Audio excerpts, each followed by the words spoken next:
Hi, you've reached the High Fashion Hotline. Hi, my daughter just texted me some emojis, and I'm confused. Can you describe them? There's T-shirts, shorts, dollar signs, bunch of clapping hands. She's saying go to Old Navy. Old Navy? Yep, right now, new summer styles are up to 50% off store-wide, with tees from $6 for adults and $5 for kids, and shorts from $12. Up to 50% off? Yes, plus all clearance styles are up to 75% off at Old Navy and OldNavy.com. Now that I understand. I'm going to Old Navy now. High Fashion, Old Navy. Valid 7/11 to 7/23, select styles only. Blog Talk Radio.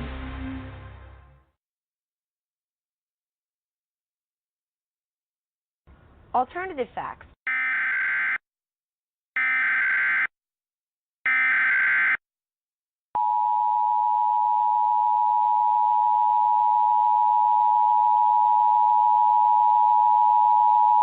The following message is transmitted at the request of the United States government. At 12:07 a.m. Eastern Daylight Time, numerous unidentified objects of unknown intent and unknown origin were detected at high altitudes over multiple locations of Earth's outer space by the National Radio Astronomy Observatory, and these objects are presumed to be some form of controlled aircraft. It is not known if more of these aircraft will arrive, or if they will attempt entering Earth's atmosphere. United States citizens are encouraged to monitor local media outlets, as more updates will follow as information becomes available.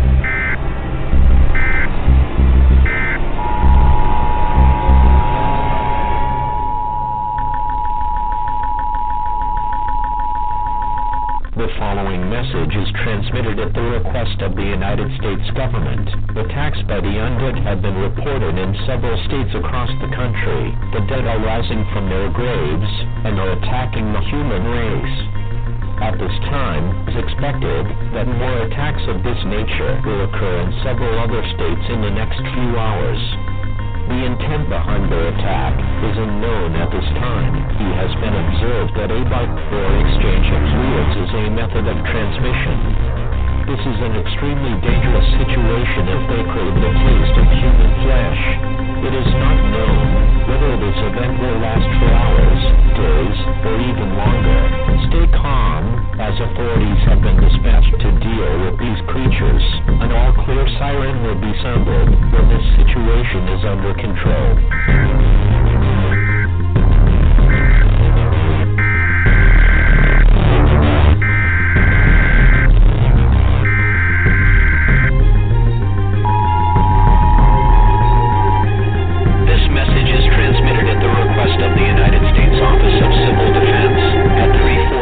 Pacific Standard Time, nor is detected a long-range nuclear missile launcher. This missile is believed to be headed in the direction of all residents within a 400-mile radius of this area should seek a fallout shelter immediately.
Welcome to Within the Chaos with your host, Rodney Shortridge, and co-host, Robin Dalton. Well, good evening, everyone, and thank you for joining us tonight. You can listen in by going to blogtalkradio.com/Within the Chaos, or listen in by phone. You can dial 323-870-4197. And you can also call in to ask questions to our guests at the same number, 323-870-4197. From deep within the heart of the Appalachians, I'd like to welcome everyone and thank you all for listening to Within the Chaos. My name is Rodney Shortridge, and I'll be your host tonight, along with my fiery redhead co-host, Robin Dalton. Hey, y'all. Tonight, our special guest is Tim Scullion.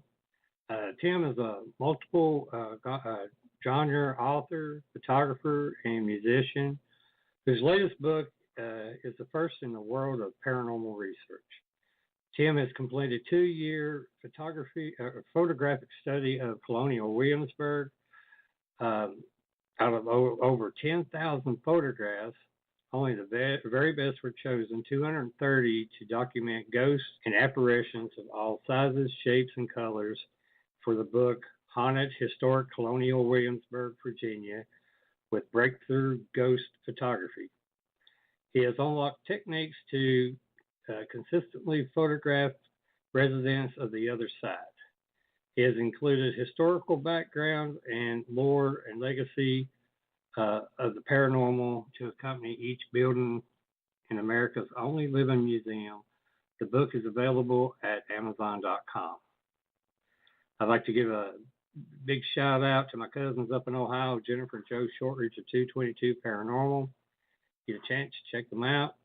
You can find them on Facebook under 222 Paranormal. Also to the beautiful and lovely ladies of Paranormal Party, the SOS Sisters of Salem, my amazing friends Missy and Ashley Connor, the famous Connor sisters. You can also get a chance to check them out, their talk show. You can also find them on Facebook under Paranormal Party. And also to all the freaks out there,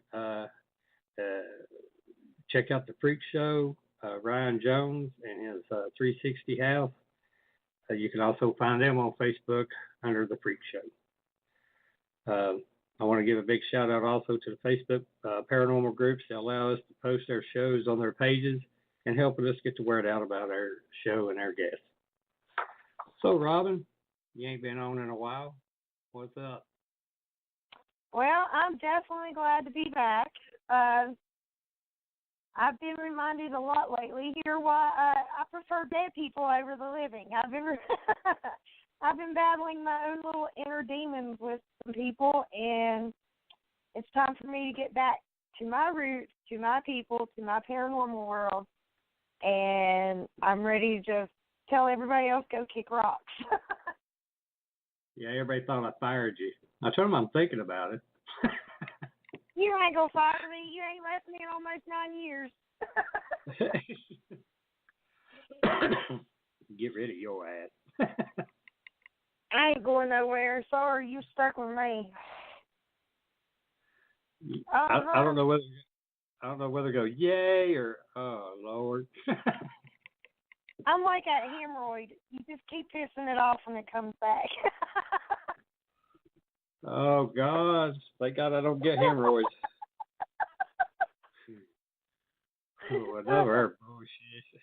Let's get Tim on because we got a ton of questions. I'm very interested in what he does. So it's my honor to welcome our special guest Tim Scullion. Hello, Tim. Thank you for joining us tonight. How you doing, bud? I'm hanging in there. How about you? That's about all I'm doing. I'm wore out. I tiller gardens all day today, and I'm pooped. Yeah, it's been a hot one. Times that I was outside, it was quite hot and sticky, and it gave me the exhausted feeling when I was out. I'll say that. Yeah, it's been definitely hot. Yeah, back then this way it's been hot too, because you live up there in Northern Virginia, and we live on the other end of Virginia. Yeah, I don't know what your temperature was, but the temperature we had here was 101, and then heat index was up in the 110 to 111 area. True, wasn't that damn hot? No, it's like 90, 91 here, but it got a little sticky today. It's supposed to get stickier this weekend from where they're talking. So Tim, tell us a little bit about yourself and what got you into the paranormal world in the first place and start doing these, taking these photos. Well, I was working as a tour guide in Colonial Williamsburg. And it was something that I did part-time in addition to all my other things, the photography, the writing, and playing music and giving music lessons. And when I took that up, I was a skeptic. I really didn't believe in ghosts. I never had any paranormal experiences before. And so when I was telling these stories that I was doing from a script, I didn't really believe what I was saying. But what I would find is that every once in a while, somebody would get on their cell phones something that looked paranormal to me. So that got me thinking, since I'm a professional photographer, what if I take my professional equipment down and photograph these same houses?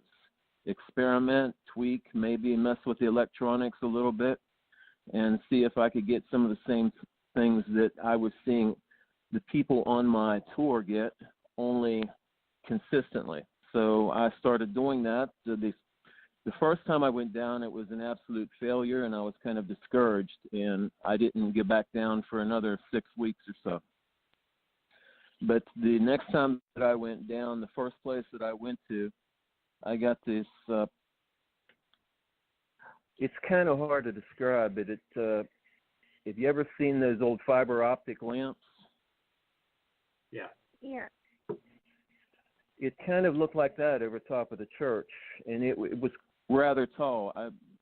I would guesstimate about 4 feet, maybe 5 feet tall. And it was made up of different colors, and I began discovering that a lot of the homes, in fact, almost every one of the homes in Colonial Williamsburg has an apparition like that on top. But what I didn't realize is that not only were those things sitting usually on top of the building, but through the windows I started to be able to photograph detailed faces that people could know and identify. Now, I didn't get any of them positively identified until recently. I had one at the Peyton Randolph house. That's purportedly Virginia's most haunted house. And there was a gentleman in the 18th century, and he came into the house as a guest, and he ended up putting a gun to his mouth, and he blew the whole bottom of his face off. And, of course, he died. Oh, wow. But my very first picture of a ghost in the window was at that house, and I thought it was something I did. I couldn't figure out why the fella didn't have the lower part of his face. It was all blackened. So you could see from the eyes up, you could see the eyes, the forehead, the hair, but the area below that was just all blackened, and it was a rather frightening looking photograph. So I had no idea about this story prior to taking it, but when I found out, it kind of validated what I was doing, because I had not only my first ghost photo, but I had it identified as the fellow that did commit suicide in that house. And so from there, it's just gone on and on. I've made all kinds of new discoveries about ghosts. I've gotten all kind of faces, and I've even had another one, another ghost face that I took out at a hunt club about 30 minutes away from Williamsburg, and that was positively identified as one of the former members of the club that had died in 1993.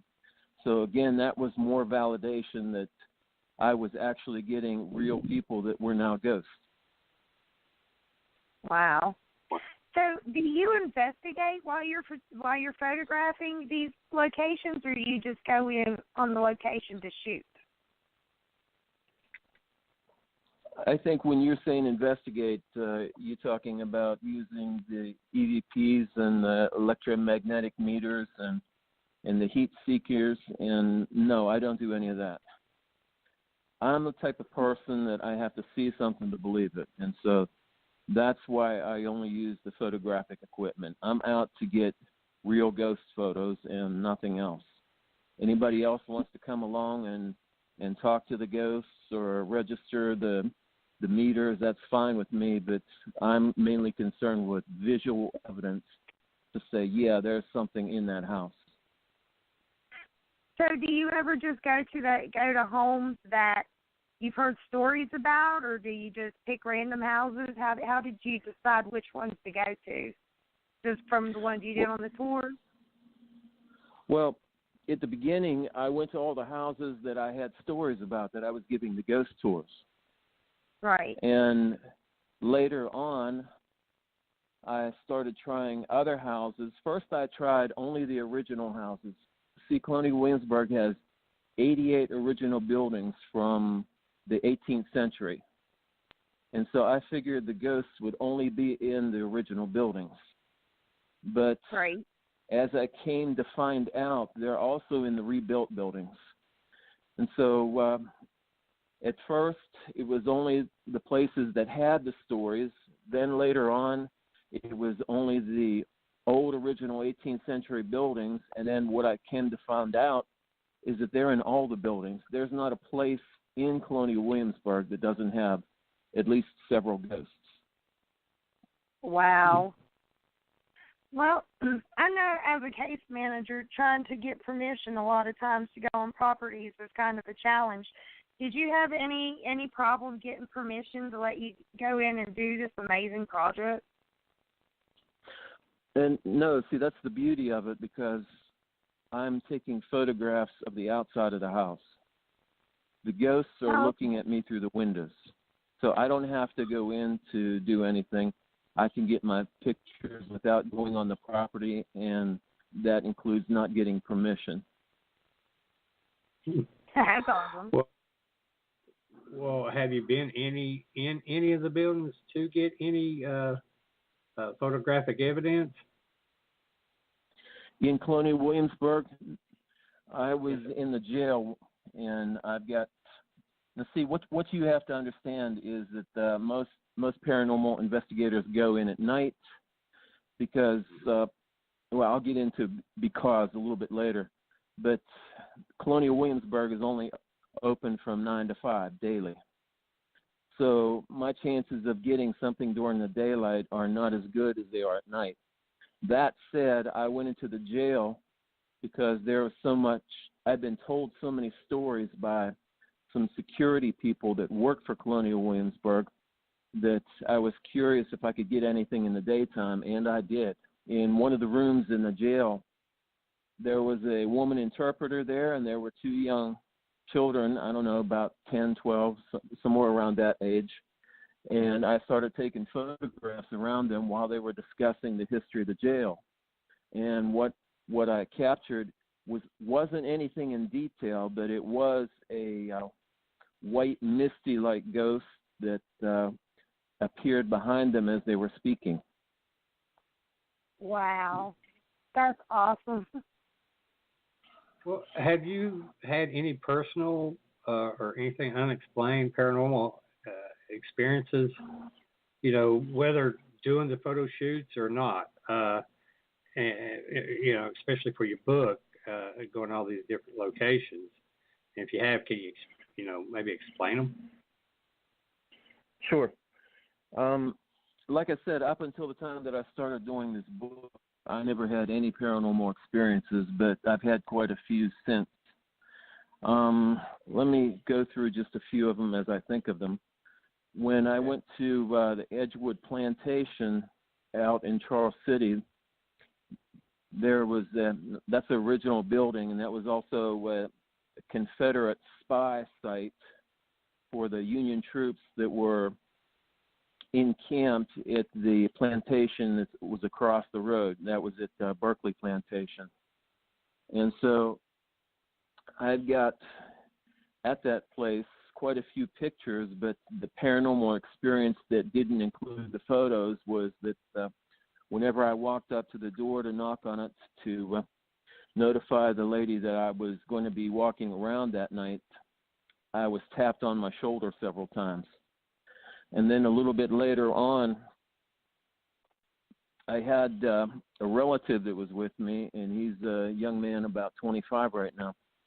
And I was taking photographs of him, and we not only did we see, we felt a mist come in, and it whispered in his ear, "Let's ride." So that was kind of chilling. I've been touched quite a few times by ghosts, and again, they're ice cold. But I'd like to stop for a moment and give you a little bit of my theory of that, because I don't think the ghost is actually ice cold, but it felt like that. And I don't know if you've ever looked into any theories about how or why ghosts exist, but I did that as some background for my book because I was a skeptic. And so when I was looking into that, I found the theory of a Einstein theoretician that's a physicist, and his name was Janusz Slowinski. And he theorized that ghosts are an electromagnetic consciousness, and he based that theory on two scientific facts. Now, the first scientific fact is that all creatures, not just humans, but all creatures emit photons of light. And the second fact is that all creatures, when they die, they have a photon emission that can be up to 1,000 times your standing rate. And they call that the death flash. And he theorized that that is the soul escaping the body, or the ghost, whatever you want to call it. And he based that the electromagnetic consciousness, because it was electromagnetic in nature, would stand out of the parameters of time and space. And so what that would mean in layman's terms is that, number one, it would never die, and number two, that it could pass through solid objects. So I've always thought, since reading that made the most sense about describing what a ghost actually was. And I've even read other doctors that have theorized that there's a man in England, his name is Dr. John Joe McFadden, and he said that we also have an electromagnetic consciousness because they can find a no tissue center in the brain that is where we have conscious thought converge in order for us to be ourselves. And so he said, we have all these tissue centers. We have the cerebrum, the cerebellum, the hypothalamus, the corpus callosum, and none of them can they trace where thought goes to form a conscious person's thought. So with all these different ideas about electromagnetic consciousness, the thing that strikes me about that is that they are pure energy. And so when they come near you or when they touch you, it's not that they are actually a cold being, but it's that they're sucking the energy right out of your body, and so they feel cold to you. And I've noticed that they've also hang around lights, and to me, they're getting energy from lights. Sometimes they hang around electrical current, and I'm sure you've heard, if not experienced, them draining batteries. Again, because they need energy, and so they go to the closest energy source. So that's my theory about ghosts, and getting back to some of my experiences. I've had let's talk about smell, because I had a lavender smell when I was visiting a church up in Gloucester, and that's about 30 or 40 minutes from where I'm at right now in Williamsburg. And the church itself was an original church. It had been there since the early 1700s, and probably the most famous people to attend that church were the Warners, which were George Washington's mother's family. And what I found there was some amazing photos, but I also captured the photo of a woman, and I had the strong scent of lavender. And this was in the fall. This was after the first frost, so there were no flowers. In fact, I purposely went around and looked for flowers to see if that was where the smell was coming from. There were no flowers, but I could smell that lavender as plain as day, and it followed us out to the car.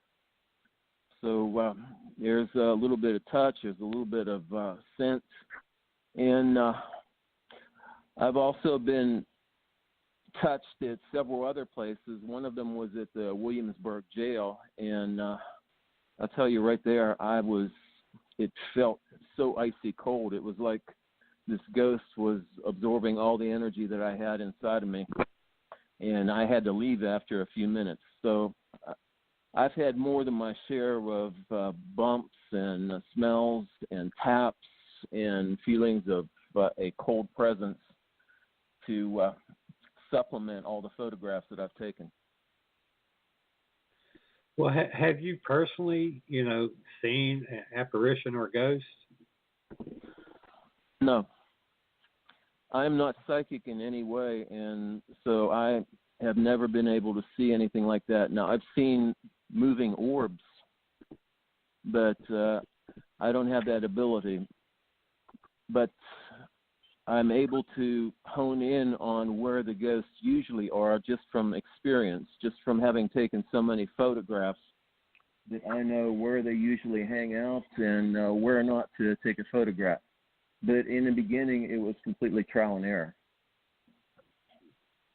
Wow. Well, have you experienced, excuse me, like hearing a whisper or unexplained voices while you've been doing your photography?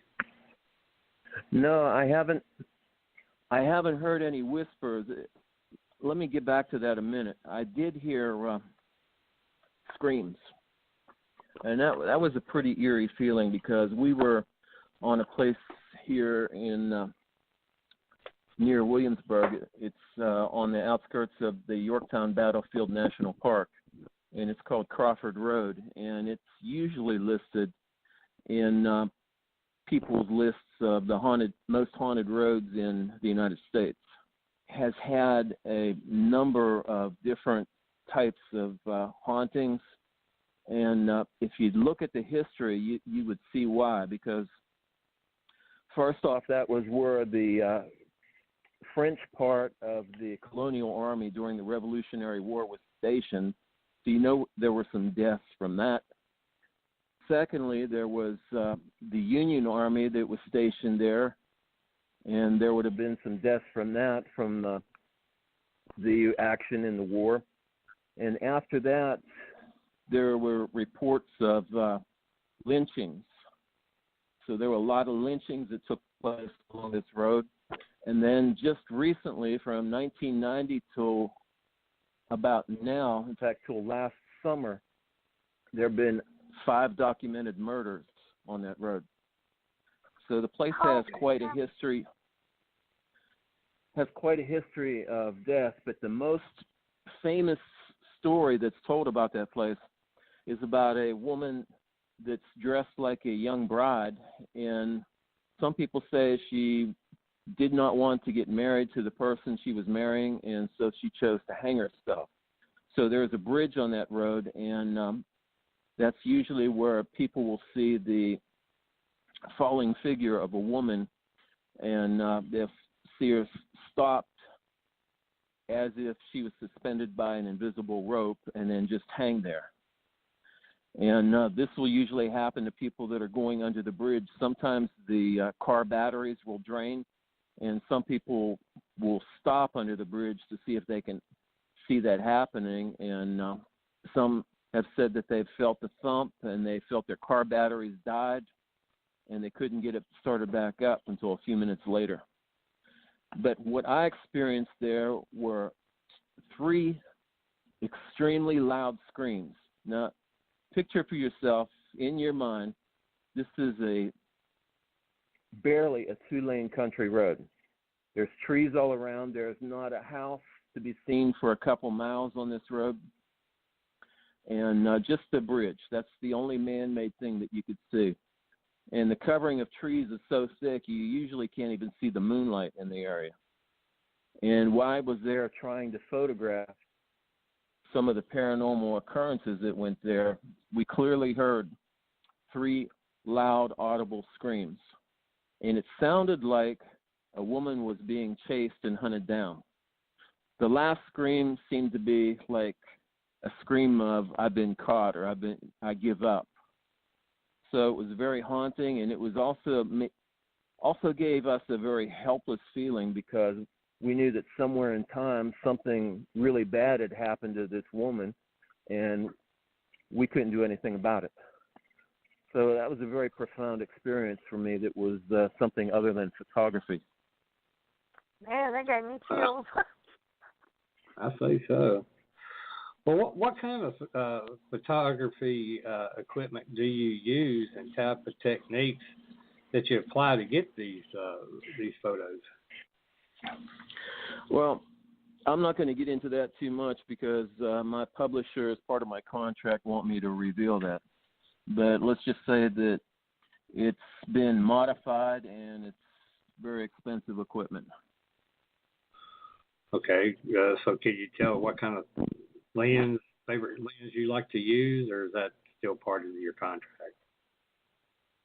Say that again? Your favorite type of lens, would that fall under your contract that you can't talk about? No. I usually use a wide-angle lens, usually a 22 or a 20. Mm-hmm.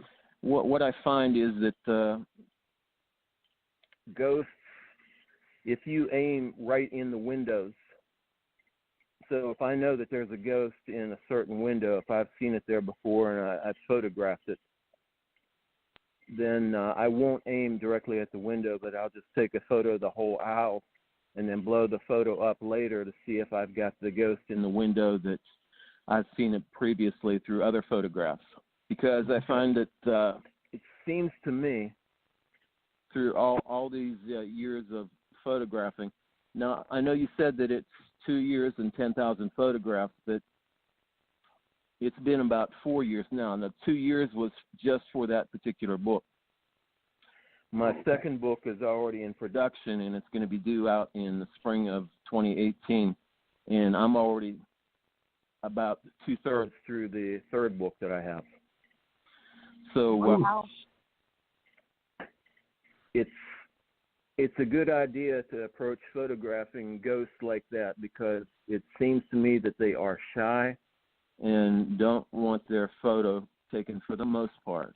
I've had some exceptions to that, but for the most part, it seems like they're going to be hiding around corners and looking out of a corner of a window. Sometimes they'll only show half of a face or just from their eyes, from the eyes to the top of their head, and that's it. Okay. Wow. Well, do you use a long exposure time on your camera? I don't know if that falls under your contract too, because I know when we do our investigations, I shoot with a high exposure time, so that way, if anything's moving, maybe I can get it that way. Mm-hmm.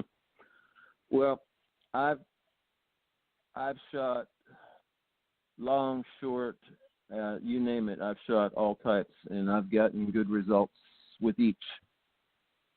Okay. Well, among your photos, which one's your favorite and why? Well, you got to think of that for a second. Oh, I'll tell you what's my favorite. It's in my new book that's going to be out next spring, and it's something that I didn't, again, think was possible.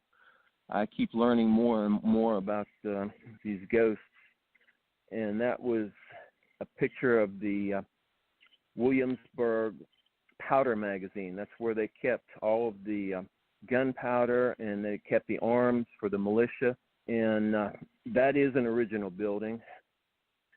And what was interesting about that is that I had gone there at least 25 to 30 times, and I had gotten absolutely nothing at that place. And then one day there was a group of middle schoolers that were being drilled. In other words, they were shown how an 18th century militia would operate by several of Williamsburg's employees that were dressed up as militiamen. And I captured, looking behind them, a whole ghost militia. It could have been 20, it could have been 40 men. See, it was a little bit, it wasn't a distinct photo because it was dark in that area and it wasn't through a window. But you can plainly see the outlines of all these men standing there, and you could see the bandolero going across their chest to indicate that it was an 18th century soldier rather than the more recent Civil War soldier that because Williamsburg also had a Civil War battle. But that was incredible for me to see that there were that many ghosts gathered. It could have been 20 or it could have been 40. It depends on if they were two in a line or one in the line.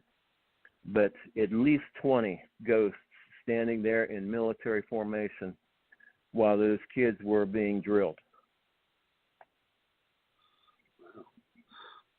Do you use any programs like Photoshop to enhance your photos in any way? And if so, can you describe, what you're doing with it and why?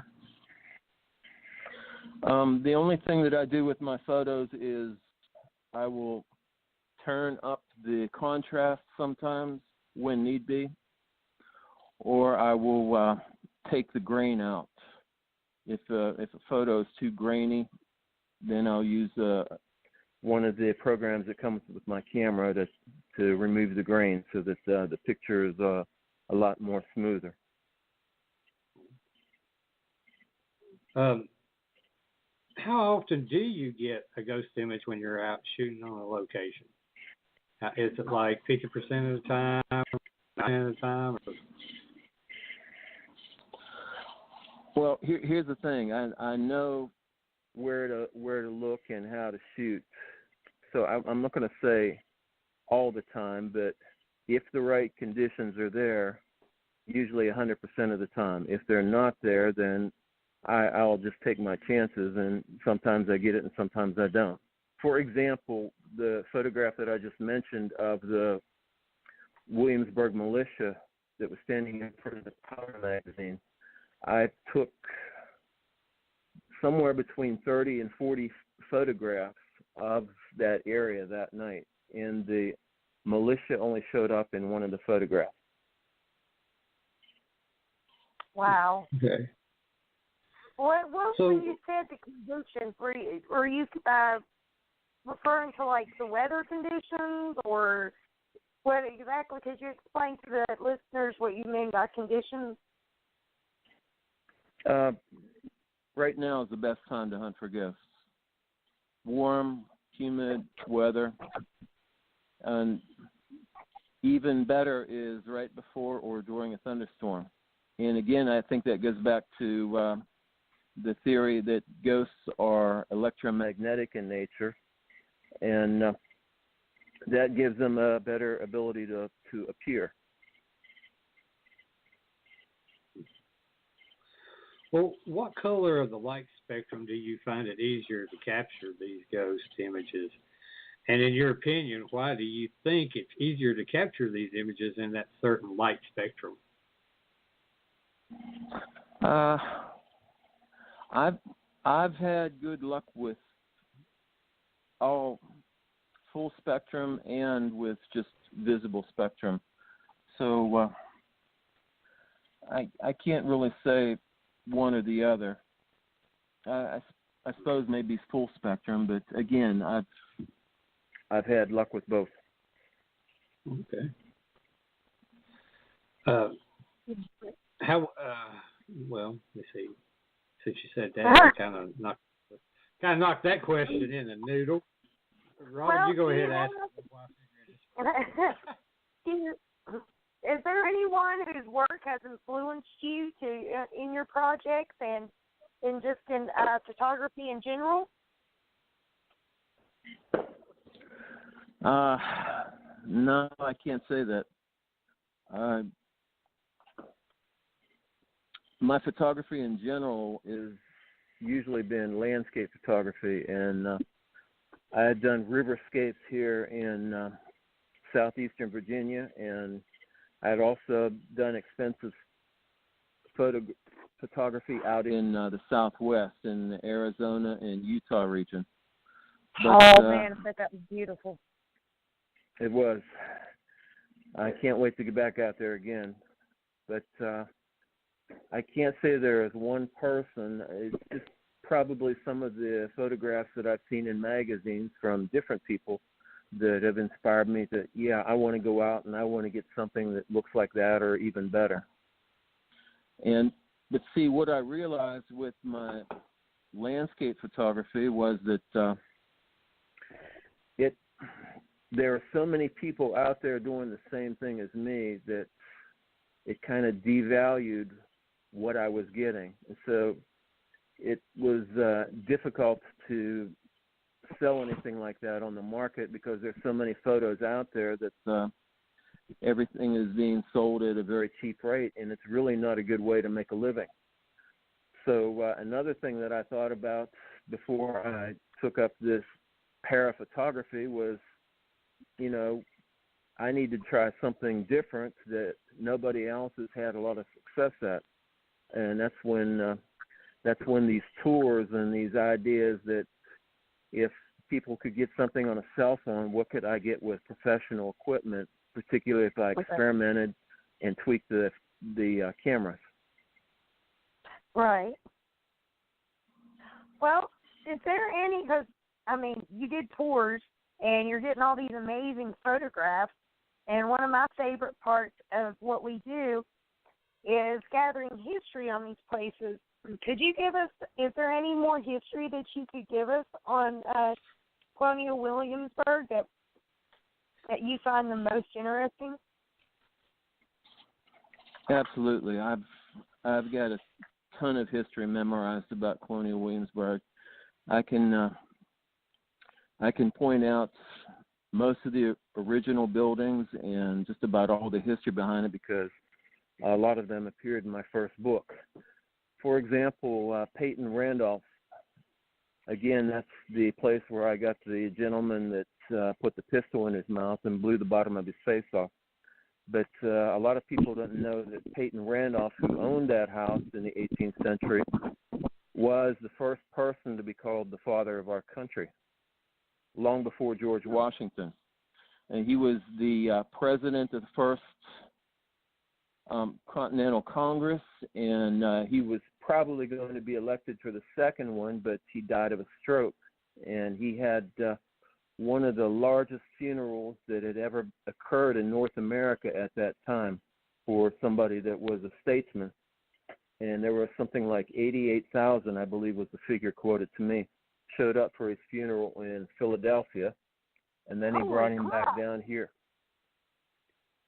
So he was beloved by the early people of this country, and before George Washington even earned his title of Father of the Country, Peyton Randolph had that title.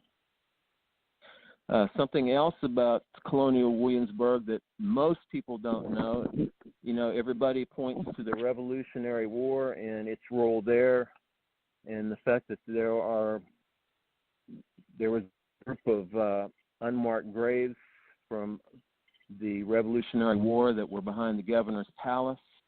But what a lot of people don't realize is that there are a lot of mass graves from the Civil War, because one of the first major battles of the Civil War was fought here.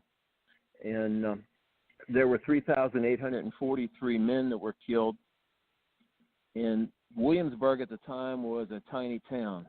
It barely had half that number of people in it. And here you have all this death and carnage around you.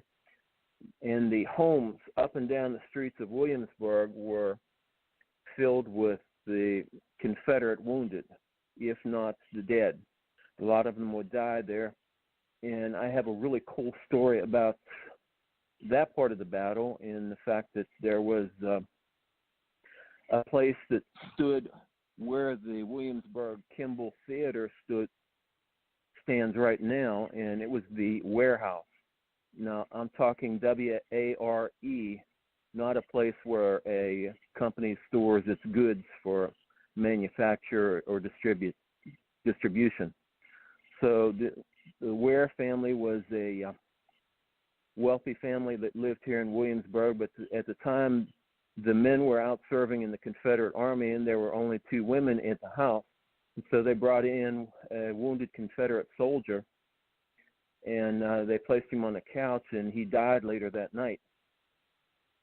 Now, Williamsburg, the Battle of Williamsburg was a temporary holding pattern for the Confederate Army. In other words, they were not looking to hold Williamsburg. They had decided that it was not tenable. So they had the battle here just to delay the Union Army because they were still building their defenses up around Richmond. So once the battle was fought that very night, it was May 4th, 1862, the Confederate Army left in the night and headed for Richmond. And, of course, they left all of their wounded in Williamsburg. So the next day when the Union came in, the Union took over. There was martial law here, and soldiers were sent to every house in Williamsburg to find out if there was any Confederate wounded because they had to keep track of them. You have to keep track of your enemy. So a young man was sent to the warehouse, and he knocked on the door, and the two ladies answered, and he asked if they had any Confederate wounded in the home, and she said yes, but he passed away during the night. And so he had to go in and visually see this person. So he walked in and he pulled the sheet off of the couch that was covering the body of the Confederate soldier, and he discovered that it was his brother. Oh, and so, wow. That kind of tells you how the Civil War just split families right down the middle. So this young man discovered that his brother was dead from the battle that he just fought in. And not only did he have to account to his superiors for that, but he had to go out and bury his brother. So he was pretty heartbroken about that. And it wasn't a few days later at the Battle of Seven Pines that this soldier lost his life too. So what happens that's paranormal at the theater nowadays is that they will find a Union soldier in the back behind the stage, rummaging through closets, rummaging through trunks, and they say that he's looking for his dead brother.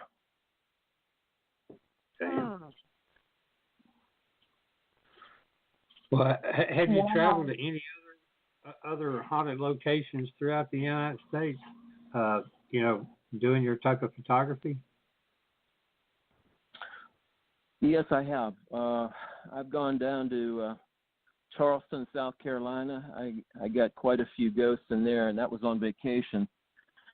When I was out in Sedona, Arizona, and parts of Utah, I got, during the daylight, some apparitions. Now, not faces, but apparitions of colored lights that would not normally appear. And let me explain that, because I've been out there quite a few times before I started this project, and I had taken photos of some of these very same locations and got absolutely nothing.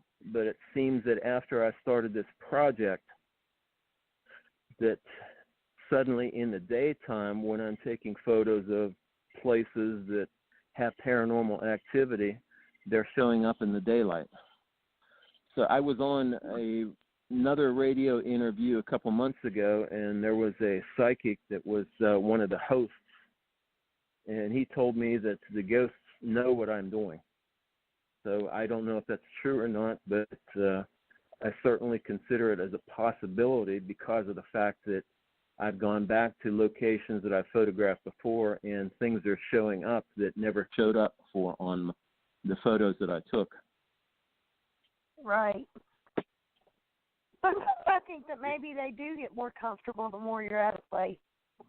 I really believe that. I would have to agree with you. I can tell you another story, and that's about the Raleigh Tavern here in Williamsburg.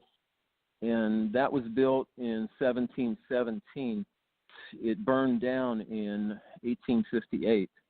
But during its heyday, it was a center for a lot of the leading politicians and founding fathers of our country. And men like George Washington, Thomas Jefferson, Thomas Paine, Patrick Henry, they went to this place and they ate there. They enjoyed parties and get-togethers in the what's called the Apollo Room. It's sort of like a large banquet room, 18th century style. And another interesting thing about that is that it's the place where Phi Beta Kappa was started in 1776. But a cool story that's associated with that, despite all of this, all of the famous people that hung out there, there was a famous skull that was used in there as a punch bowl. Now, Blackbeard was killed in the early 1700s off of the coast of North Carolina on the Outer Banks near Ocracoke. And he was killed by a man that was commissioned by the governor of Virginia at the time. And so after he was killed, he was beheaded, and his head was placed in the front of the ship. And when they sailed up to the Hampton Roads area, they put his head on a pike, which is like a spear, at the entrance to the Hampton Creek and Chesapeake Bay. And so that was kind of a warning for anybody else that wanted to take up piracy, that would be a mistake. But it seems that just a few years later, that the skull, minus the flesh and the hair, ended up in the Raleigh Tavern. And that skull was used as a base for a punch bowl that served the pirates' favorite drink, rum. Oh, wow. And so for many years, it was known as the place with Blackbeard's skull, so it had a little bit of notoriety for that, although nobody seems to know what happened to the skull. Possibly it was burned up in the fire that destroyed the whole place in 1858. But the place has quite a remarkable amount of paranormal activity. But here's the thing. I don't know if you have ever experienced this or not, but I had gone to the Raleigh Tavern, again, about 30 times or more and got absolutely nothing. But immediately after they started doing some renovation work and they had lights on inside, I went there and I took photos, and I couldn't believe all the photos of ghosts that I got just in one night. It was floored me. It was absolutely amazing. And it seemed like the ghosts were from different time periods too, but they were all in that window looking out at me.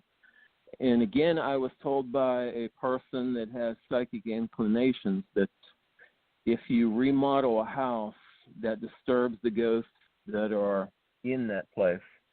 And absolutely, for that reason, I was able to get the photos, whereas before I wasn't. So I don't know if you've experienced going to a house that has paranormal activity that is being renovated, but there's a couple instances here in Williamsburg where I've had no success at the place until renovations start. Oh yeah, I definitely believe it. We've been to a couple homes that's been the case.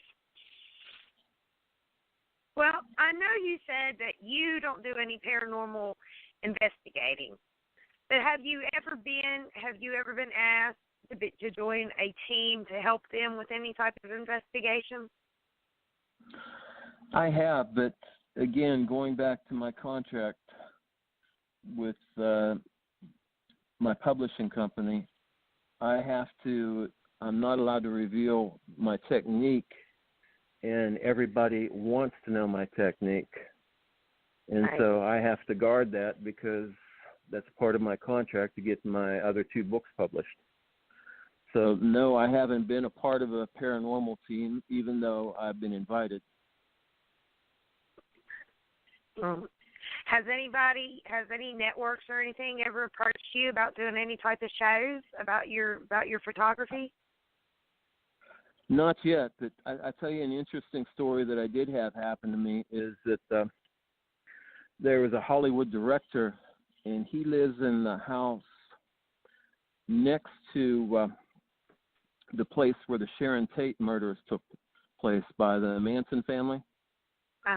And his house has been featured on several of the programs, like Ghost Adventures. I don't know all of their names, but that's probably the most famous one that they've been on.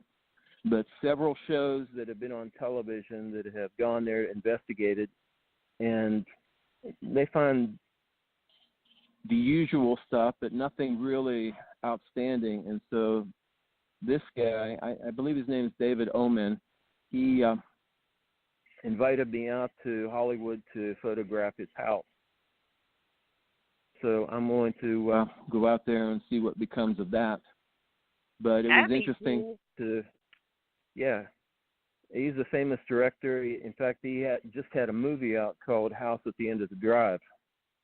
So I don't know what'll come of that. I don't know if I'll be able to go there and get photographs the first time, or if I have to go back a few times, or what will show up. The paranormal is just unpredictable. Have you ever thought about visiting cemeteries at all? Yes, but here's the thing. If you visit a cemetery that's very dark, no ambient lighting, no power source, usually I'm not going to get any type of a clear photo, usually. I find that ghosts are not able to recreate themselves. I believe that they make a hologram of themselves for us to see. But going back to that electromagnetic theory, I believe that they need an external energy source in order to make that happen, whether it be lights or maybe a battery or something to give them enough energy to appear. So when a cemetery is just by itself in the dark woods and there's no ambient lighting, it's going to be rare for me to be able to get anything that's even worth saying, hey, that's a ghost. Now, with that said, I've been to the Bruton Parish Church here in Colonial Williamsburg, which does have a cemetery where there are, I think, several thousand, from what I was told, are buried in that area. Now, anybody that's been there is going to say, you're crazy. There couldn't possibly be that many. But there are places where there are mass graves from the Revolutionary War and the Civil War. In addition to that, a lot of times if a family would buy a plot in the cemetery, they would stack the coffins one on top of the other.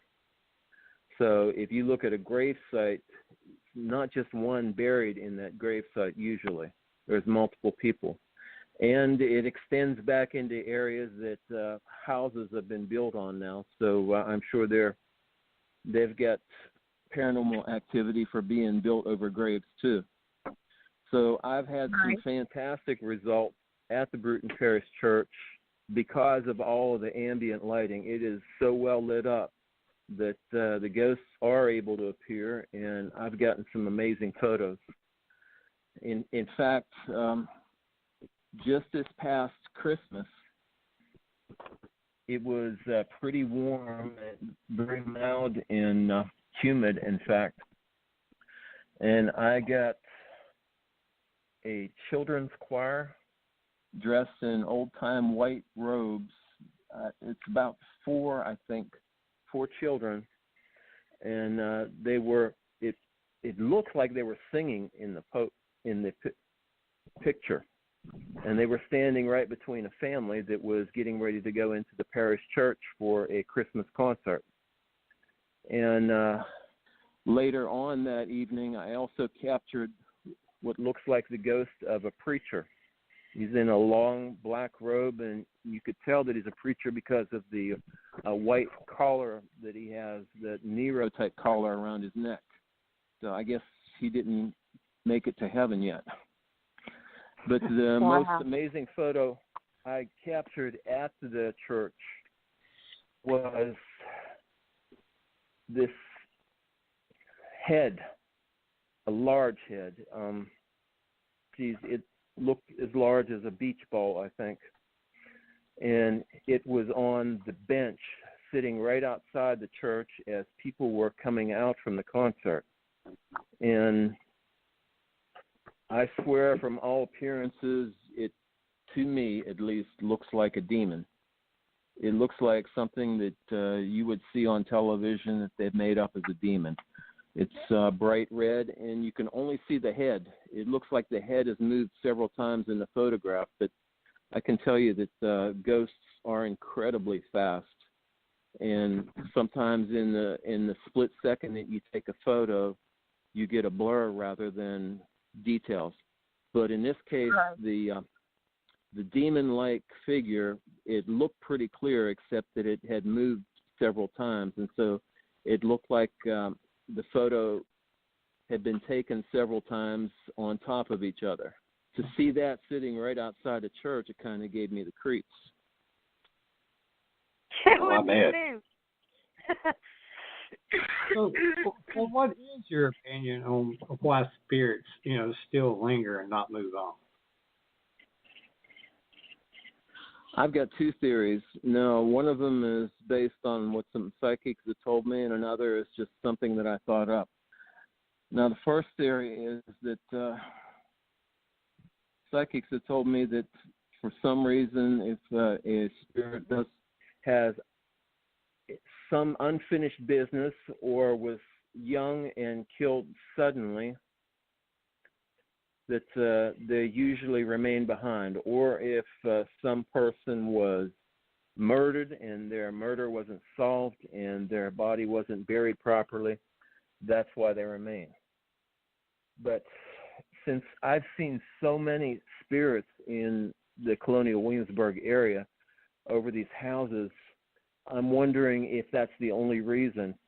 And so I've thought that perhaps, well, I know that they must be able to exist in another dimension that we can't see, because they seem to peer in and out of our dimension, or at least our visual dimension that we see. So I wonder if these spirits don't have a portal into our dimension through a favorite place that they lived at, worked at, or spent time. But again, I don't know. That's just my theory. Well, I've often read and also listened to some interviews with other people talking about where there's a multiverse. And there's a copy of us in every multiverse. And when we pass away in one of those universes, that our spirit or soul or energy goes to the other one of us in a different universe. I don't know if that's true or not, but I think it's another good theory, especially if we're phasing in and out of different realities. This is true. I've seen that. I've seen string theory. I've seen multiverse. But I've got to say that I am a Christian. I know that a lot of paranormal investigators aren't, and I'm not one of these hard right Bible thumping Christians that is going to condemn everything. But I kind of stick with a more biblical viewpoint of ghosts, that they are eternal, and that some of them will be punished in different. Now, I don't know what exactly heaven or hell is, but I'm thinking it's another dimension. But I usually stick with those ideas versus the multiverse.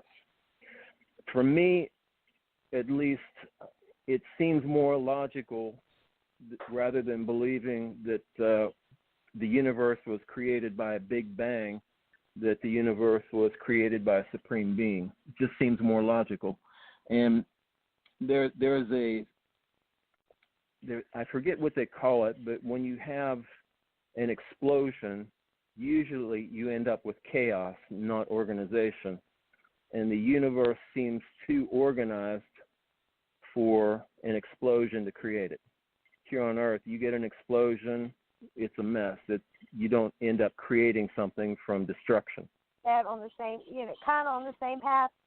I mean, because I consider myself a Christian as well, but I'm like you. I'm not like a big Bible thumper or anything. But I was raised with so many different beliefs, because I was raised by my great-grandmother who, old school, she was definitely by the Bible. And she always said, according to the Old Testament I'm gathering, that, when we die, we sleep until Judgment Day, and then the dead will rise in Christ. So I've always wondered if that was the truth, if that's what our spirits are, that's what ghosts are, and just waiting around for Judgment Day, or if it's just if we really do have a choice. I've always wondered that. Yeah, again, I can't really answer that, but I don't think that they're sleeping. I mean, all of the activity that I picked up on camera would definitely point to the fact that they are cognitive, that they are moving around. I even have ghosts right here at my own house, and I can tell that they're quite active. I hear footsteps all night.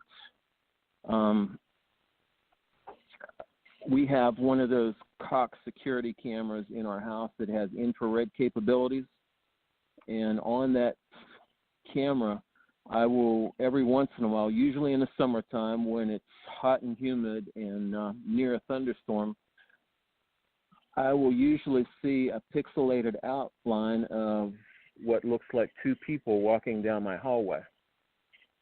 And so if we go exactly by the wording of the Bible, I don't quite think that that's what's going on, because I see with my own eyes that they're active on my security camera. So they must be awake and cognitive, but I don't know if they're awaiting Judgment Day or what exactly is going on, or if they're somewhere between heaven and hell and they're just waiting around for something to happen. I don't know. But I've got to say that my experience with the paranormal has raised more questions than answers. Right. Well, there's only one way we're all going to find out. And hopefully it's a long, long, long time from now. Hopefully. Well, do you think it might be a rip in time and space that they're stuck in, and instead of moving to heaven or hell or wherever they're going to go? Yeah, I think it's possible, because there are some ghosts that seem to be stuck in reenacting how they passed on, or how they were murdered or killed in a battle or a war.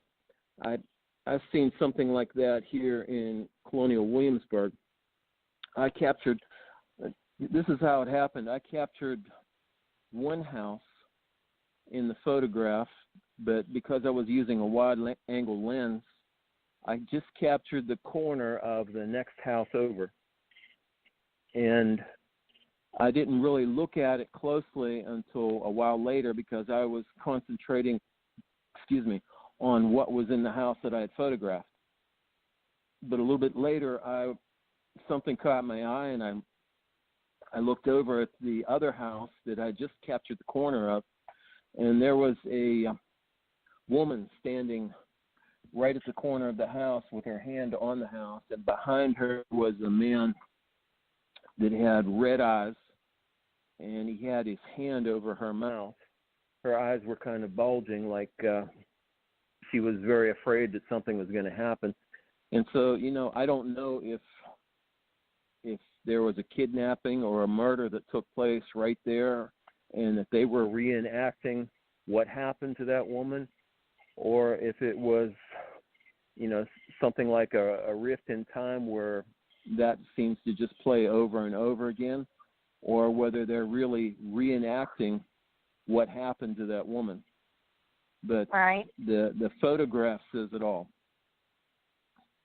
Wow. So, when you go out on your photo shoot, what do you find to be like the most challenging? What are some of the hardest things you have to endure and overcome?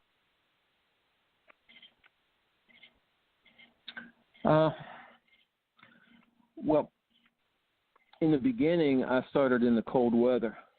And so I later would find out that cold weather isn't the best time to go out ghost hunting because the ghosts are going to be few and far in between, and they're usually only going to, at least as far as a photograph, they're only going to show up in a house in a window that is well heated. So I endured some very cold nights. You know, when I first started, I'd always heard that ghosts were cold creatures. And so I thought, well, then maybe they come out in the cold more than the warm. But I've since found that that's not the case.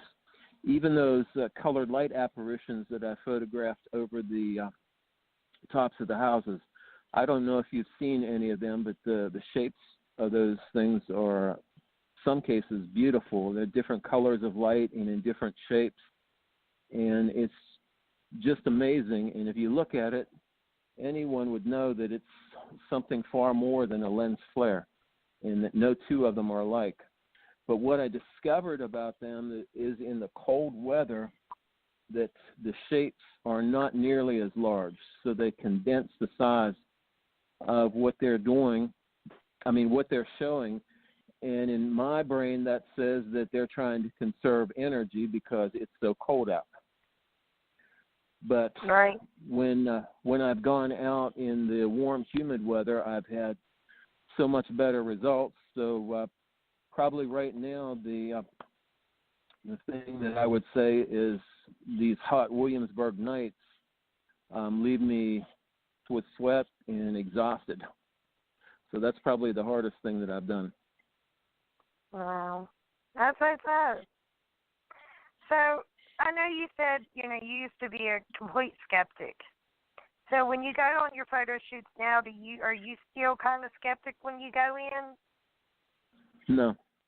I've seen, felt, heard, and been touched too many times to say anything other than I absolutely believe in ghosts, and I believe my photographic evidence is irrefutable. In fact, since I knew that there would be some people that say, oh, you just did something in Photoshop and published in a book.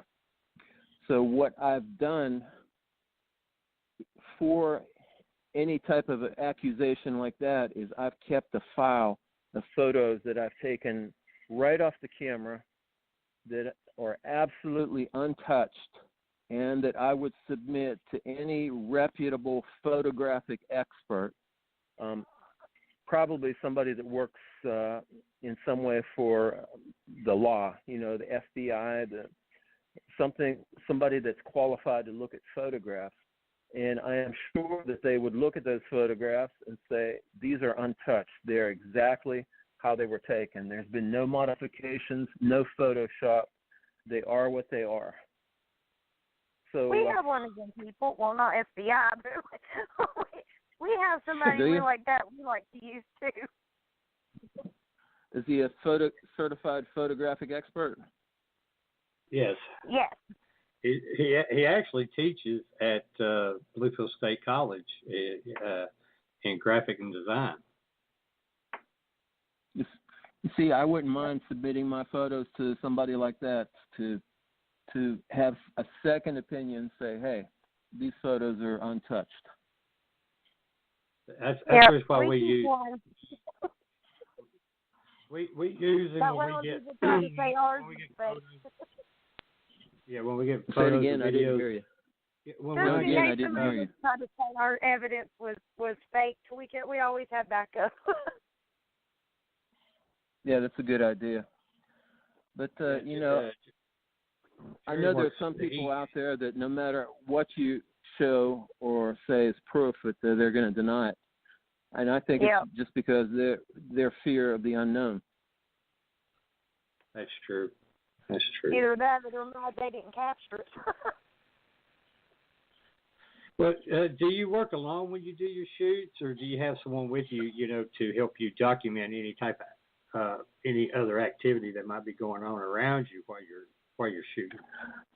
I usually work alone. However, I have a couple relatives that will go out with me, a couple young men that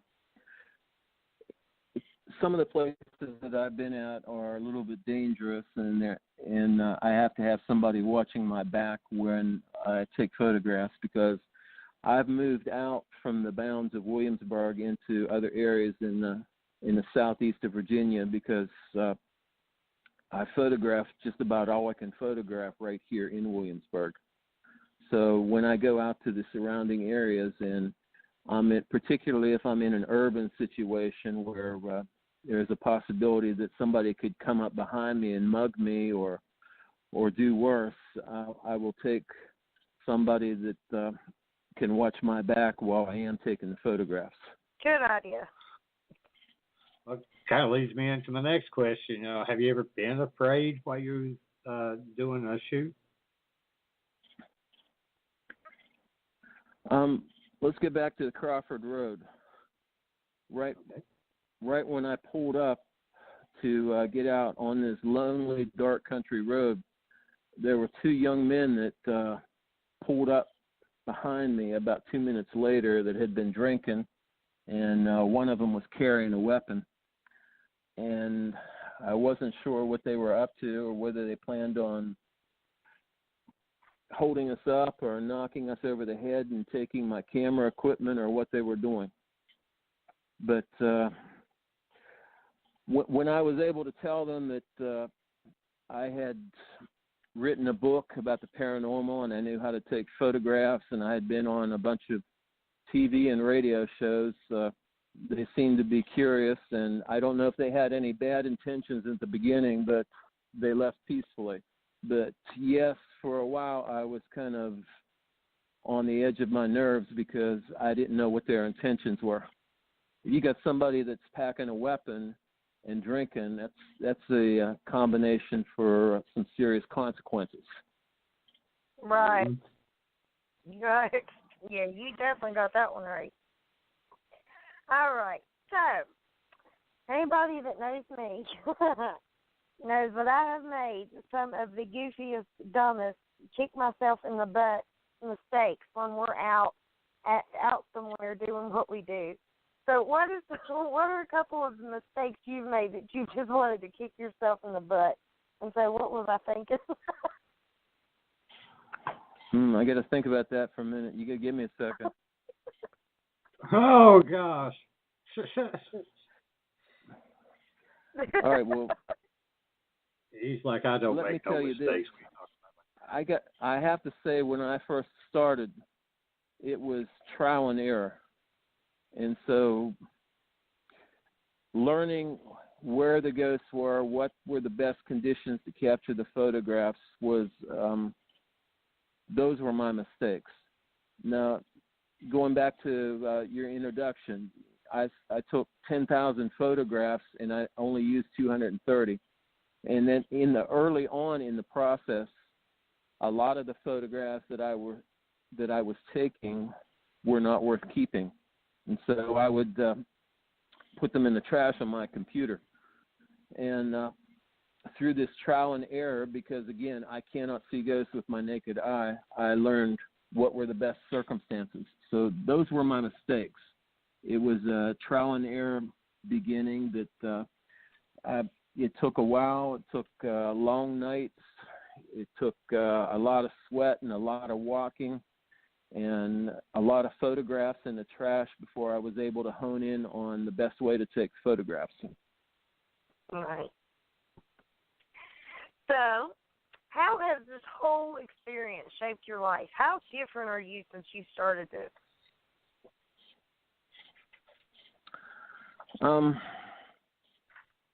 Let's just say I'm more open-minded to some of the bizarre things that I've seen in the world of the paranormal.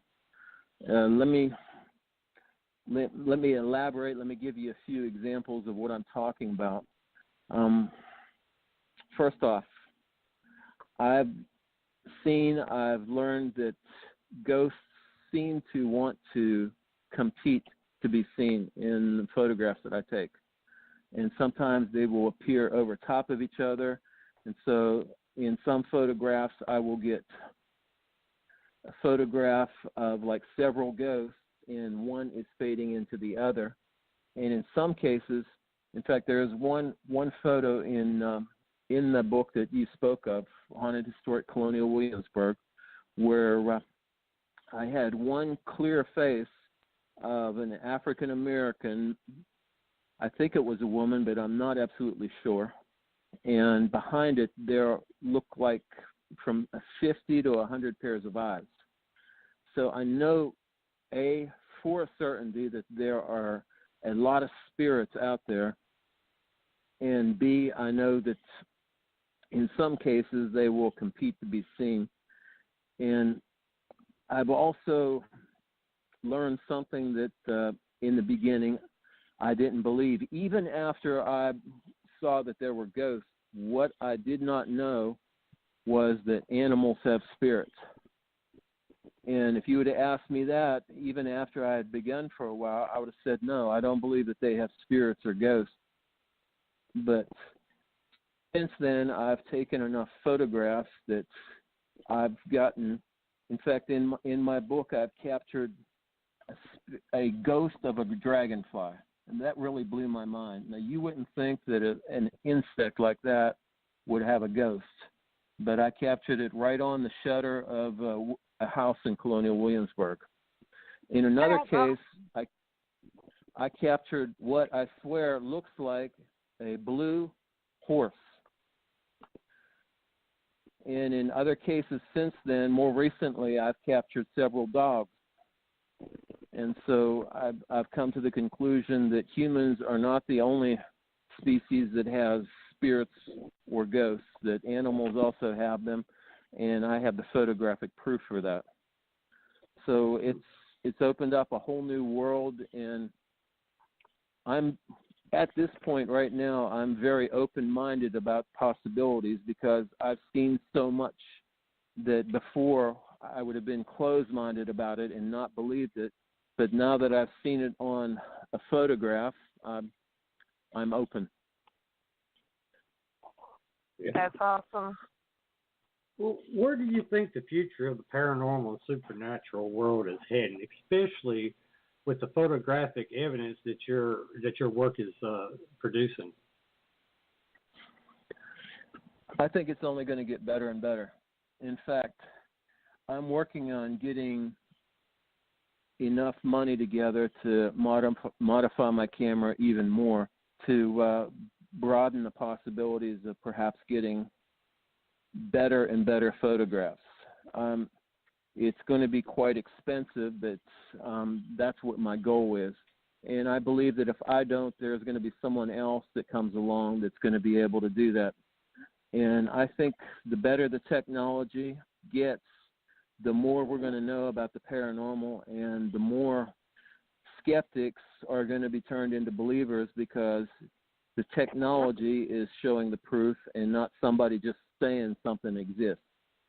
So it's not going to be eyewitness anymore. It's going to be technology that's been proven, and we're going to get better and better photographs, better and better evidence until there's no doubt to anybody's mind that there is a paranormal world out there that we usually can't see with the naked eye, but the technology can prove that it is there. Right. What's your opinion on people that claim to have psychic abilities? Have you ever worked with anyone that claims they have these abilities? Oh, okay. I have. I call my wife my reluctant psychic, and she never said a word about any psychic abilities until after I started getting proof of ghosts. And it wasn't until then that she admitted that she could actually see them with her naked eye. And I asked her, well, why didn't you tell me this before? And she said, because I don't want people to think I'm crazy. So I just did not want to go there. I kept it all to myself. And she has since come out several times, not a lot, but just a few times with me to capture photographs, but she usually does not like to get into a place where she feels anything that's bad or evil. Let me give you an example, is the Peyton Randolph's house. I know I've gone back to that several times, but it is haunted, and the ghosts there are malevolent. So there have been some interesting experiences. Let me just tell you a couple of them. Well, first off, I took my wife down there one day, and I was outside taking pictures, and I barely had gotten 2 or 3 pictures off, and she said, "Tim, I got to go." I said, "Why? I just started. I need to get a few more pictures." She said, "No, I can't stand to be in front of this house. There's something bad. There's something evil in that house, and it's giving me goose flesh." And I looked at her arm, and it looked like she had just stuck it into a freezer. And so I said, "Well, what do you see?" And she said, just like this, "Well, you're the one with the photographic ability to capture ghosts. Why don't you tell me?" So she got a little bit catty with me, and I said, "Okay, do me a favor. Can you at least tell me what window you see this in?" And she did, and I took the photograph, and I said, "Okay, so we're not patronizing each other. You write down what you see on a sheet of paper, and when I go home and download this on my computer, I'll invite you up, and we'll compare. See if what you wrote down is what I got." And it exactly was. She saw a pair of bright white eyes staring out at her from the second-story window, and they had a blood red outline around the eyes. And a little bit later on down the road at the Williamsburg jail, she told me she saw something else, and I said, "Okay, write that down." And the photograph that I got was exactly what she wrote. And by the way, both of those photos are in the book. So, yes, I have worked with psychics, and because my wife was, let's just say, so apprehensive about it and didn't want to reveal it to anybody, I believe in what she's saying. And I believe that other people have some abilities, and I also believe that there are people out there that are faking it. I've seen that happen too. In a book presentation that I did in one place, there was a woman claiming to be a psychic, and I could tell right off that she didn't know what she was talking about as far as the ghosts were concerned. Right. Wow. Yeah, we run into a lot of those. Yeah, we do. Well, seeing that Ouija boards are, a hot topic in the paranormal community, what are your experiences and thoughts on people using the Ouija board? And have you ever done a photo shoot while someone's been using a Ouija board? No, and my thoughts are totally against that. I've understood from people that aren't even religious that they're very dangerous, and they can draw malevolent spirits to a site. And so I would not have anything to do with the Ouija board or with investigating any place where they're calling on these spirits to come in with the Ouija board. I believe it's something that's dangerous and something that I've seen people regret that. So, no, let's stay away from that. I agree.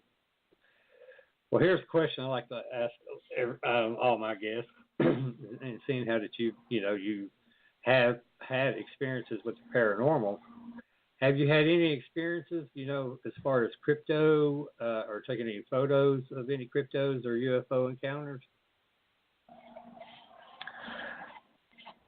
Okay.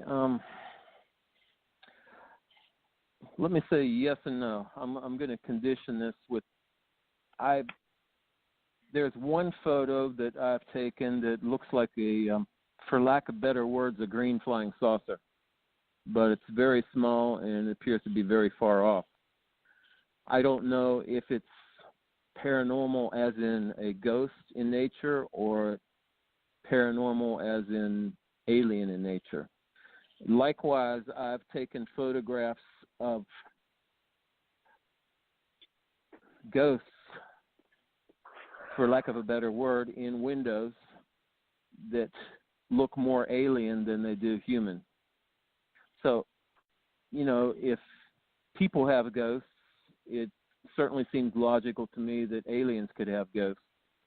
So rather than cryptids, there's a possibility that I've captured something that's both alien and an electromagnetic consciousness at the same time. So it's something that's been alien to this earth that came and died here, and I've captured its ghost. At least that's what it appears to me. I'm sure if you have the book and you go through some of the pictures, they will appear to be, not all of them, but just every once in a while you will see something that does not look human. In fact, at the slave quarters here in Colonial Williamsburg, I captured a very small face that I swear looks like one of those, what they call grays. You know what I'm referring to? The alien with a large head and the large eyes and the small nose and a small mouth. Yeah. Only it's not gray in color. It's kind of a white-pink color.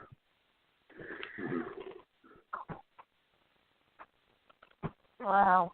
So, on another note, you are also a multi-instrumentalist musician, and you have written a series of books on lead guitar called Shred Tech. Can you talk about that a little bit? Absolutely. I've been for a while I was a public school teacher. I got my master's in education from College of William and Mary, and I was a public school teacher for about 12 years. And I decided to get out of that and get into writing. And one of the first things that I did was I had been teaching guitar to various students in the evenings, and I also ran a guitar club at the school where I taught that was kind of like, you remember that movie with Jack Black, The School of the Rock? Yeah. It was sort of like that, only before that ever happened, only without all the comedy.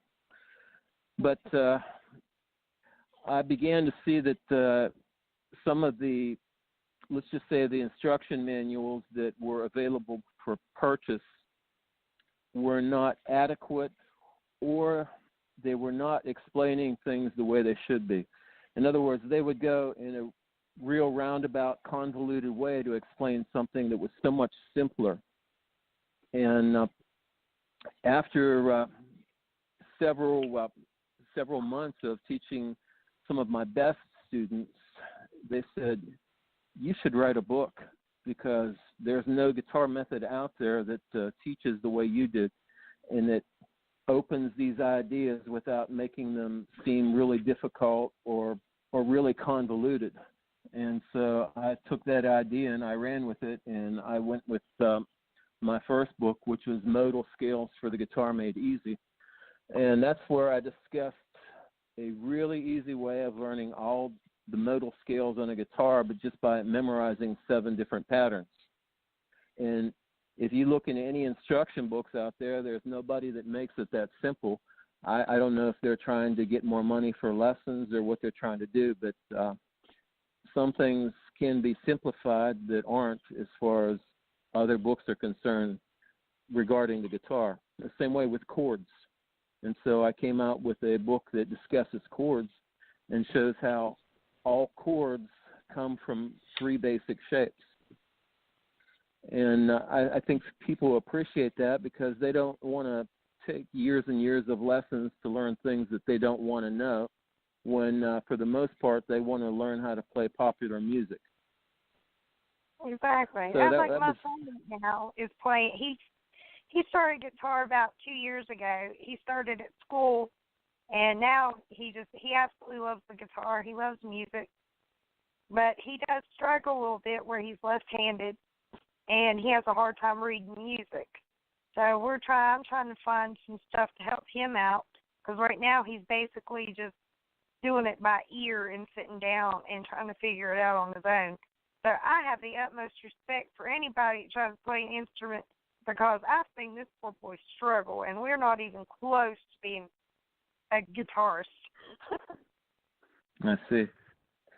Well, I've got to tell you this, that as far as today's music, no matter which genre except classical, if you go into it, if you're a musician that can play by ear, or you are a musician that can read music, the more frequently chosen for most groups, irregardless of their genre, with the exception of classical music, is they're going to go with the person that has the better ear versus the person that can read music.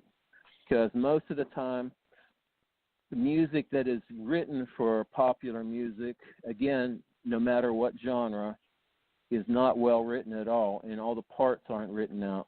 And so it takes a person with a good ear in order to be able to discover or to hear and play exactly what it is on the record or CD or whatever you want, whatever type of recording was made. So if he's got a good ear, tell him that that's a good start. That's awesome. I will definitely tell him. That'll give him a little boost of confidence. Because sometimes he gets a little discouraged. Well, you also have written different types of, let's see, a different Christmas novel titled Nick and an illustration children's activity book. Can you tell us a little bit of what gave you that inspiration? Well, the Christmas novel, it was about Santa Claus, but I created a Santa Claus very different from what most people see and know, and the reason being is that there are so many poor children out there that are not visited by Santa Claus on Christmas that I thought that we need a better example, a better understanding of the spirit of giving, which I think is what Santa Claus represents. And so rather than make him the jolly fat man dressed in red that goes around giving everybody toys, I reinvented him so that he's not just that, but he's giving help that's not always material. It's help that's people that are having trouble with their lives and need something other than material things. And so that's my view. That's how I feel about what Christmas should be to people. It shouldn't be all about giving material gifts, but it should be about giving of oneself, of giving oneself to help other people to improve their state in their lives. Sometimes it takes money, but other times it takes time. And right now, people don't seem to have time for anything other than their work and whatever their hobbies are.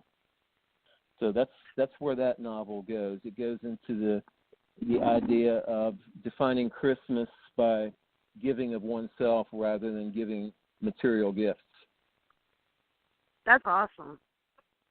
So where can everybody get copies of these books?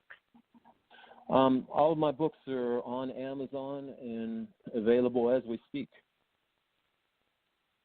Awesome. So how supportive has your family been with all your work?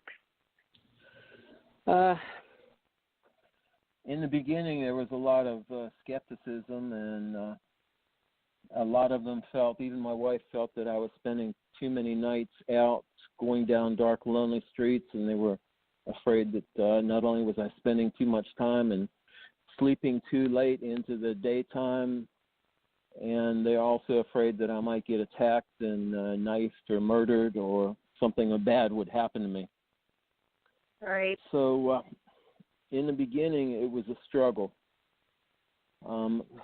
Since I've been published and since I've been on television and radio shows, they've been more supportive, and I have been able to start a ghost tour down here in Colonial Williamsburg in support of my book. And it's the first ghost tour of its kind, and they're all happy about that because I've got a way to not only promote my book, but to operate a business that's like no other in the world. And that's because on every one of the sites that I take my group on, I will carry a very large, I think it's 18-inch computer notebook screen, and I will show the ghost photos that I've taken at that site. So each place has a series of ghost photos that I've taken there, and I tell them the paranormal experiences that I've had or that other people have had. And so they're all happy for that. That's Ghostographer Tours. You know, I kind of combined the word ghost and photographer together to get that. That's pretty cool. So it's a new venture, a new business, and a new way. For more than anything, I did it more to promote my book more than wanting to be a tour guide. But I don't mind it. I enjoy it because I see that people are usually when I'm giving the tour, I will point out the exact windows where I've taken photographs so that they can try to get them themselves. And I've been having a lot of people that have been getting ghost photos on their cameras. Now, granted, they're not as clear or as detailed as mine because they don't have the equipment that I have. But you can see the faces in the windows, and you can tell that there's something paranormal there, and that it's not something that you can look at and say, oh, that might be a ghost or that might not be. It looks like a ghost. Right. So what do you do when you're not so busy? Well, music and travel are my ways to get away from everything. I'm playing the guitar mainly.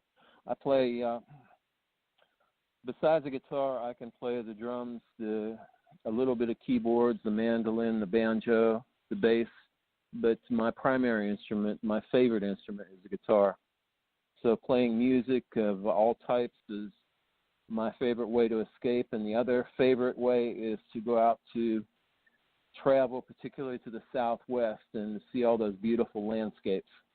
Because you're here in Virginia, you know that all you see is blue sky and usually trees overhead in Virginia, but unless I'm on a river. But out there, there's all these magnificent rock formations in these beautiful red colors, and you could see the big sky country with those magnificent sunsets, and that just kind of sets me at peace. Yeah. I really love to go out there and. Yeah, I used to live in Colorado, and not far from Denver was a little place called Garden of the Gods, and they had these really awesome rock formations made out of the red clay rock stuff, and it is so beautiful out there. And I've always wanted to go to Arizona. Yeah, one of the best places to go to see the colorful rocks is Sedona. They've had these orange to red colored rocks. Now at the sunset they get a brighter red color, and it's really beautiful to see around that time of the day. And also I've gone up into Utah to Bryce Canyon, to Zion National Park, to Arches National Park, to Antelope Canyon, to Horseshoe Bend. All these places just have such magnificent scenery, and it's beautiful to look at, and it's great to get a good photograph of these different scenes. Oh, yeah. Well, seeing how we're running out of time, what's your plans for the rest of 2017? Well, besides getting this tour up and running, I've written a new children's book, and I'm going to try to get that published, and I'm going to finish my third paranormal book on southeastern Virginia and the Outer Banks of North Carolina. So I'll be doing a little bit of everything. Okay. Busy. So is there a website that people can go to check your work out or to get in contact with you? Well, of course, you can look up my book on Amazon, but if you go to ghostographer.com, it's not only there for my tours of Williamsburg, but it's got some examples of some of the photos that I've taken, and I've also got a site up on WordPress called Tim Scullion. That's Scullion. Just remember Skull with a C and Lion. And there I have a lot of posts about a lot of my ideas and theories and hauntings, and I have photos to match it to where I'm trying to explain what I think's happening when I got these photos. Awesome. Okay. Well, Tim, I want to thank you so much for coming on the show, man, and sharing your project, your experiences, and everything. And you're more welcome to come back anytime when your book comes out, your new one, and if you want to come back and talk about it and tell us some more what's going on, just hit us up and we'll put you on the air, buddy. All right, I appreciate that. So look me up on that WordPress site, and if you like it, let me know and send me a message. Tell me what you think about some of the posts that I have up there. Okay, I definitely am going to check it out. I really enjoyed talking to you, Tim. Thanks so much for coming on. All right, so thank you both. I enjoy talking about it because it's something that's opened a whole new world to me that I previously did not believe in. So I hope to convince other people that, hey, that world exists. You got to open your eyes to it. Oh, exactly. I understand and share your pain with that one. Oh. Well, bud, you have a good night, and you take care and have a good weekend. All right, you too. Good night. Good night. Well, that's it for us tonight. I want to thank Tim Scullion for coming on the show, and to thank everyone that took the time to listen in. I'd like to give a big shout out to the Vibe Radio Network, to Holly and Ryan for putting up with us. Also to the first responders and our men and women in the armed services, thank you for your service. Our guest for next Thursday night, July 20th, will be award-winning actress, voiceover artist, fashion and beauty blogger, Vada Ghaffari. I got it right. So tune in next week. Good job. I'm so proud. Yeah. I finally got somebody's last name right. Took me a second. So tune in next week to another exciting show starting at 10 p.m. Eastern Standard Time. Everyone can go to our Facebook page Within the Chaos, and don't forget to like it to see upcoming guests along with past shows, postings, and photos and websites and all that good stuff. And you can also go to our website at www.blackdiamondps.org or blogtalkradio.com/Within the Chaos. So thanks again. Till next week, everyone be safe. Night, y'all.